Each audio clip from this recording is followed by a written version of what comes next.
Welcome to the AFR Saints channel, where we provide you daily content on your favorite team, the New Orleans Saints. Do us a favor and hit that subscribe button. Be sure to leave your comments below and smash that like button. Who dat? Adam Schefter and others have confirmed the news. I'll just read this tweet from Schefter from a little after noon today on Monday. Today's MRI confirmed the Vikings Pro Bowl quarterback Kirk Cousins tore his right Achilles, and his 2023 season is over. So, the injuries suck. It's part of the NFL. There's no way around it. Sometimes injuries work to your detriment, like it certainly will be for the Vikings here. Sometimes injuries work to your benefit, like it will for the New Orleans Saints each of the next 2 weeks. The Saints will host the Chicago Bears, and they will not have Justin Fields. They'll face a kid who was playing a Division II Shepherd last fall. And then in 2 weeks, the Saints will go up to Minnesota, and they'll play the Minnesota Vikings without Kirk Cousins. And it's still to be determined who will play quarterback for the Minnesota Vikings when the Saints go up there in a couple of weeks. But we know it won't be Cousins, who you could have made a very strong argument. The best quarterbacks the Saints were going to play this year, Trevor Lawrence, Kirk Cousins, Jared Goff. Is that fair? And now you're not going to face Cousins. So for the New Orleans Saints, where this falls, again, look, man, I feel for Kirk Cousins. Nobody ever wants to see guys get injured. It's their livelihood, their competitors. You work all year, your whole life for these opportunities, and when you're done playing, it's over forever. So there's the human part of me that empathizes there.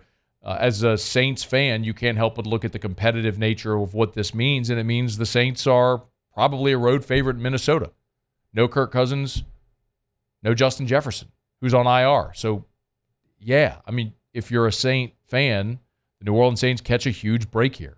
So, the big question is, what does Minnesota do now without Kirk Cousins? Like, who are the Saints going to face in a couple of weeks? Kevin O'Connell, immediately after the game on Sunday, before the Achilles was confirmed, but everyone knew that was already the injury, had this to say on the plan without Kirk Cousins. In my mind, I think we've got to take a look at potentially all the options, including building the best possible group around Jaren, knowing that, we're going to continue to build a complete offense, based upon a lot more than just the quarterback. But I will say, previously on Monday night and today on third down, Kirk was absolutely fantastic, and just hurts to know that he's not more than likely going to be able to continue progressing forward on what has really felt like maybe his best season as a pro. If you look at who's available, and by the way, you mentioned Jaren. I mean, you're talking about a rookie out of BYU, Jaren Hall. Veteran backup Nick Mullins is on IR because of a back injury. He's eligible to be activated as soon as week 10. So, theoretically, the Saints could see Mullins in week 10 when the Saints go to Minnesota. And the Vikings also had veteran Sean Mannion on their practice squad since the Mullins injury. Not a lot of great options there. When you look at free agent quarterbacks that are available, there are 53 free agent quarterbacks that would be available if Minnesota wanted to go this route. Carson Wentz, Matt Ryan, who's in the broadcast booth, Tom Brady, who's certainly retired. They could go get Colt McCoy, Joe Flacco, who won a Super Bowl, was Super Bowl MVP, Nick Foles won a Super Bowl MVP, Chase Daniel, who's doing the media thing right now. God bless Trevor Siemian.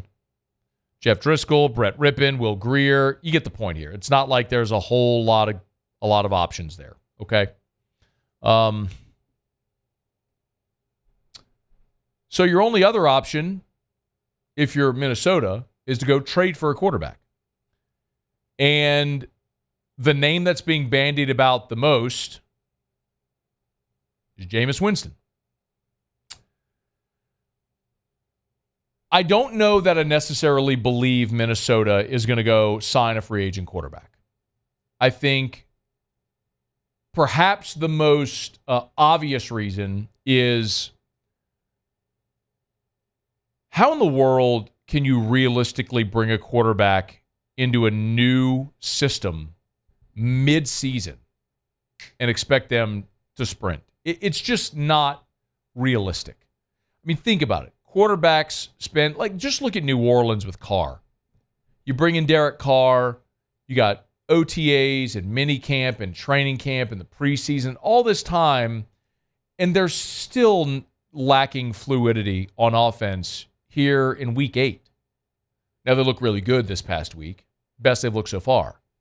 But could you really bring in someone who doesn't know your terminology, your system, your personnel, and have them be the captain of the ship starting in week 9? That feels unrealistic.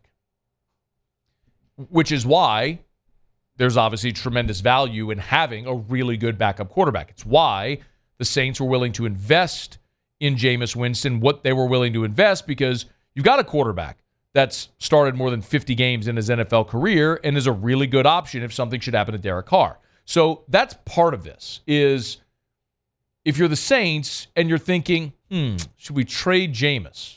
And by the way, there's been no formal reports or anything of the like. We haven't seen anything from Saints, from the Vikings, or anyone reputable who's an NFL reporter suggesting this.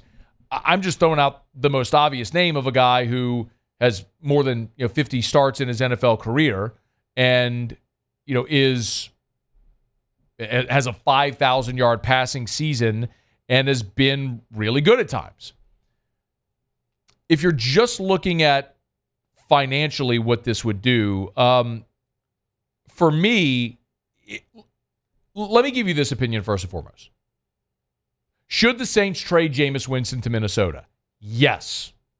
Absolutely, no doubt. If the Minnesota Vikings call the New Orleans Saints and say, we'd like to do a deal for Jameis Winston, 100 bajillion%, you do it.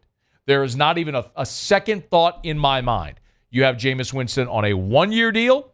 He is an unrestricted free agent after this year. And so after this year's over, Jameis walks, and you would get nothing for him, provided he has an opportunity to go somewhere else and be a starting quarterback, which I assume he will. And or just won't be a backup in New Orleans. So, yes, if you could trade Jameis Winston right now and get something for Jameis Winston, you do it, and you don't even think twice about it. You're paying him $4 million for this season. I know that leaves the Saints vulnerable. Jake Haener is going to be eligible to come back after his suspension and could step into that role as your backup. I'm not telling you that's an ideal situation if Derek Carr were to get injured, but what really are you looking at if you're the Saints in total? If something were to happen to Derek Carr, are you a championship contender with Jameis Winston? My answer is no. I don't even think you're a championship contender with Derek Carr. I've told you this. I think you've got a $150 million albatross hanging around your neck. So if you have the opportunity, understanding that you are in most likely going to be after this season in some form of rebuild mode, and you have an opportunity to get a draft asset for a player that's holding a clipboard for you right now, you do it. Yes, you're taking a calculated risk, but the real question is, if something happened to Carr and Jameis had to go in, are you competing for a championship? My answer is no. Maybe the Saints organization feels differently, but if you could get something for Jameis, you 100% go get something for Jameis, even if it's a mid-round pick. Maybe Minnesota floats you a 4 or a 5. I would take it. I would 100% take that mid-round draft pick and take an asset that can help me in the future, because the only way the Saints are getting back on track as an organization is by starting to hit in the draft and having young starting caliber players on rookie deals. It's the only way this works. It's the only way you can get back to where you were in 17. And the reason it worked in 17 is because you hit on Kamara and Ramczyk and Lattimore and all those guys and Marcus Williams. You hit on that draft class. And so you had all these super talented players that were not only starters, but good starters on rookie deals. And the window now is closed because you ended up having to pay all those guys and make decisions as who you were going to pay and who was going to walk in free agency. But ultimately, if you give me the option of getting another asset for this year's draft, I want it.